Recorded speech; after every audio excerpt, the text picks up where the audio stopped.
Hola, ¿cómo les va? Bienvenidos a esta 11ª versión de Carrera Presidencial, nuestro programa político semanal acá en Mega. Esta semana, estos últimos 7 días, han ocurrido varios eventos. En primer lugar, el debate en la denominada Salmon Summit o Cumbre del Salmón, que enfrentó por primera vez a Janet Jara, José Antonio Kast y Evelyn Matei. Lo vamos a ir analizando. En segundo lugar, el apoyo de la democracia cristiana a la candidatura de Janet Jara. Se forma un pacto histórico desde el Frente Amplio hasta la ADC con el fin de apoyar la candidatura de la exministra. En tercer lugar, las declaraciones de Evelyn Matei respecto a la campaña sucia que, según ella, se ha proferido desde el Partido Republicano. Profundizó bastante en eso, señalando que el Partido Republicano prácticamente tenía un ejército de bots que tenían como propósito dañar su candidatura. Y en cuarto lugar, la última encuesta CADEM, que nos muestra a José Antonio Kast comandando esta carrera presidencial. Vamos a seleccionar entonces en primer lugar a los candidatos que analizaremos en este programa. Nos vamos a ir en primer lugar con los candidatos de la oposición. Vamos a incluir a José Antonio Kast, a Evelyn Matei, a Johannes Kaiser. En el lado oficialista, solamente a la que ganó la elección primaria, que es Janet Jara. Y finalmente vamos a incluir a Harold Maynichols como candidato independiente. Le damos inicio a nuestra carrera presidencial. Insisto, 11º programa y nos vamos. José Antonio Kast, Partido Republicano. Evelyn Matei, Chile Vamos. Johannes Kaiser, del Partido Nacional Libertario. Janet Jara, de este pacto enorme del oficialismo que ya acumula 9 partidos, desde el Frente Amplio hasta la Democracia Cristiana, como lo señalé en la introducción. Y finalmente, Harold Maynichols como un candidato independiente que está a 5.000 firmas de obtener los 33.500 o 34.000 aproximadamente patrocinios que requiere su candidatura para inscribirse formalmente el día 18 de agosto. Veamos quién sube, quién baja o quién tiene algún problema, algún trompo, como lo hemos denominado acá. ¿Quién sube? José Antonio Kast. Un candidato a estas alturas intratable desde el punto de vista de las encuestas de opinión. Aparece con un 30% en la última medición de CADEM. Se posiciona en el primer lugar en la grilla de partida. 30% no es poco. Aumentó también su preferencia electoral en la pregunta abierta de mención espontánea del 21 al 24%. Y adicionalmente es un candidato que ya formó, como lo dije la semana anterior, un pacto legislativo en conjunto con el Partido Social Cristiano y el Partido Nacional Libertario. Está francamente intratable. Él sabe que ya comió parte de la votación de Evelyn Matei y que todo lo que venga de Johannes Kaiser también va a ir en su favor. Es un candidato que está muy firme y será extremadamente difícil derrotarlo para cualquiera de los que están en esta nómina. Punto para José Antonio Kast. ¿Quién más sube en esta carrera presidencial? Por fin, Evelyn Matei. ¿Por qué Evelyn Matei? Por una razón muy sencilla. En primer lugar, porque en la Cumbre del Salmón, si bien ella presentó un PPT con muchos datos, ella fue preparada para ese tipo de debate. Y adicionalmente tuvo la capacidad de enfrentar tanto a José Antonio Kast como a Janet Jara, imputándoles que ellos participaron de 2 procesos constitucionales fallidos y fracasados. En consecuencia, que ella, es decir, Evelyn Matei, tenía las condiciones como para gobernar Chile, pensando sobre todo en la unidad de su coalición. Adicionalmente, otro punto a favor para Evelyn Matei es que ya comienza a mostrar una mayor dosis de competencia con José Antonio Kast. Es el único camino que le va quedando. Ella no va a obtener mayores apoyos producto de criticar a Janet Jara. El votante de Jara no se va a trasladar a Evelyn Matei. El votante que Evelyn Matei pretende recuperar es precisamente el que se le fue hacia José Antonio Kast. Por lo tanto, la única alternativa que le queda es confrontar a Kast y lo ha hecho. Y lo ha hecho de 2 maneras. Primero, como señalé, en la Cumbre del Salmón, con esta idea de que Kast comandó un proceso constitucional fracasado, y luego con las declaraciones que realizó respecto a que Republicanos era un partido que sonreía, pero que al mismo tiempo pegaba la puñalada por la espalda. Todos sabemos lo que significa eso en Chile y ya está entrando en una dinámica de confrontación que es la única que le puede hacer rendir resultados. Veamos ahora qué candidatos bajan esta semana. Veamos. Johannes Kaiser. ¿Por qué Johannes Kaiser? Johannes Kaiser la semana anterior, en la pregunta abierta, en la pregunta de mención espontánea, marcaba 8 puntos y esta semana volvió a lo mismo, marcando solamente 5 puntos porcentuales y al parecer los 3 puntos que él perdió se fueron automáticamente para la candidatura de José Antonio Kast. En consecuencia, es una candidatura que no digo que esté en riesgo de presentarse para los próximos comicios, pero que sí ha tenido un retroceso muy, pero muy significativo. Veamos además quién ha retrocedido desde el punto de vista político, no necesariamente desde el punto de vista electoral. Y acá vamos a, primero, un retroceso de Jara, pero ya voy a corregir.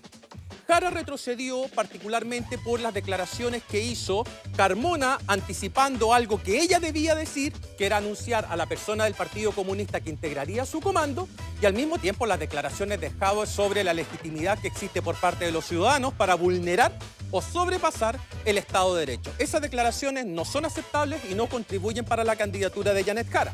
Sin embargo, le vamos a dar un alza. ¿En qué sentido? En el sentido de que fue capaz de conquistar los corazones, digámoslo así, de parte importante de la democracia cristiana. Fíjense ustedes que el 63% de la Junta Nacional de la DC apoyó la candidatura de Janet Jara. Por lo tanto, es un partido que se suma institucionalmente a la candidatura oficialista. Y eso es una muy buena noticia para ella. Y adicionalmente, si bien en las últimas encuestas de opinión no muestra un alza estadísticamente significativa, más o menos se mantiene en el rango.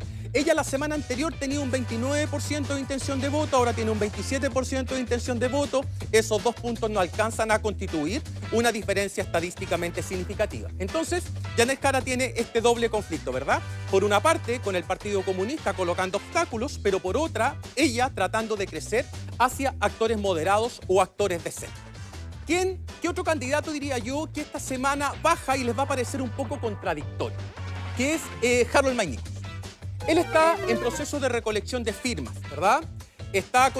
Tiene que conseguir cerca de 34.000 firmas aproximadamente. Está a 5.000 de llegar a esa cifra. Sin embargo, él tiene un tremendo problema. En la entrevista con Tomás Moschati dijo que trabajaría para un gobierno de Jara, que podría trabajar para un gobierno de Kast, que podría trabajar para un gobierno de Matei. Eso, en lugar de generar confianza en los electores, genera muchísima incertidumbre. Porque un candidato de estas características, lo primero que tiene que hacer, si es un candidato de centro, es generar esos lazos de confianza con los electores. Ser moderado o ser de centro no es sinónimo de estar con todos y con nadie al mismo tiempo. Son candidatos que tienen que marcar identidad y en ese sentido a Harold Mayníquez le ha costado muchísimo instalarse como una persona distinta a los otros candidatos y con capacidades de gobernabilidad democrática. No conocemos cuál es el equipo de Harold Mayníquez de cara a los próximos comicios, sin perjuicio de que esté muy cerca de conformar el número de firmas requeridos para convertirse en candidato presidencial de manera oficial. Veamos ahora algún trompo. ¿Qué candidatos han tenido esas situaciones más conflictivas? Como lo señalé, Janet Jara por el caso que comenté recién del Partido Comunista. Hay algunos inconvenientes por las declaraciones de Daniel Jadwe y de Lautaro Carmona. Y por otra parte, bueno, Johannes Kaiser porque bajó muchísimo en las encuestas de opinión, del 8 al 5%. No es una cuestión menor considerando las bajas cifras de apoyo que hoy día registra el candidato del Partido Nacional Libertario. Dicho todo esto, realizado el análisis político de la semana, nos vamos finalmente al ranking. Nuestro ranking, que insisto, es un ranking móvil, no es un ranking estático. Y tampoco tiene como objetivo evaluar única y exclusivamente las encuestas de opinión en función de las variaciones que tiene cada uno de los candidatos, sino que es un análisis más íntegro de toda la semana política. Nos vamos entonces acá para presenciar cuál es el ranking de esta semana. Veamos. Primer lugar, José Antonio Kast, el intratable, el candidato que lleva hoy día un 30% de la intención de voto. Es un candidato firme, es un candidato que no quiere entrar en la reyerta política con Evelyn Matei, solamente está concentrado de atacar y criticar al gobierno del presidente Boric. Está muy firme en punta, va a ser muy difícil derribarlo considerando dos cosas, la intención de voto y la consistencia de la candidatura. Segundo lugar, por fin aparece Evelyn Matei en un sitial de avanzada. Recuerden ustedes, todas las semanas anteriores la habíamos tenido en los lugares postreros de nuestro ranking presidencial. En esta oportunidad tiene varios puntos a favor. En primer lugar, que no siguió retrocediendo, eso sí está marcando 14 puntos en la pregunta cerrada de intención de voto, eso es muy poco, pero por otra parte tuvo una presentación muy positiva, diría yo, en la Cumbre del Salmón, ya les acabo de explicar, llevó datos, llevó evidencia, hizo propuestas en el contexto de esa cumbre y fue capaz de polemizar con José Antonio Kast y Janet Jara, más allá de lo que acaba de hacer recientemente respecto a criticar al Partido Republicano por sonreír, pero al mismo tiempo apuñalar por la espalda, según lo señaló en sus propios términos. Tercer lugar, Janet Jara. Janet Jara, candidata del oficialismo. Muchos dicen, pero no crece, está estancada. A cualquier candidato le gustaría estar estancado con el 27% de apoyo, el 27% de intención de voto. Es una candidatura que está o que tiene pinta para avanzar de manera no tan cómoda, pero sí avanzar a la segunda vuelta con ese porcentaje y además obtuvo el apoyo de la Democracia Cristiana, cuestión no menor. Es un partido que hoy día tiene el 4,6% de los votos a nivel de concejales, pero de todas formas, me imagino, va a ser un impulso para la candidatura de Jara, o al menos para presentarla como una figura de centro-izquierda y no solamente de izquierda. Cuarto lugar, Johannes Kaiser. Johannes Kaiser tuvo una pequeña alza al momento en que fue proclamado por el Partido Nacional Libertario, pero que hoy día está marcando solamente 5 puntos porcentuales.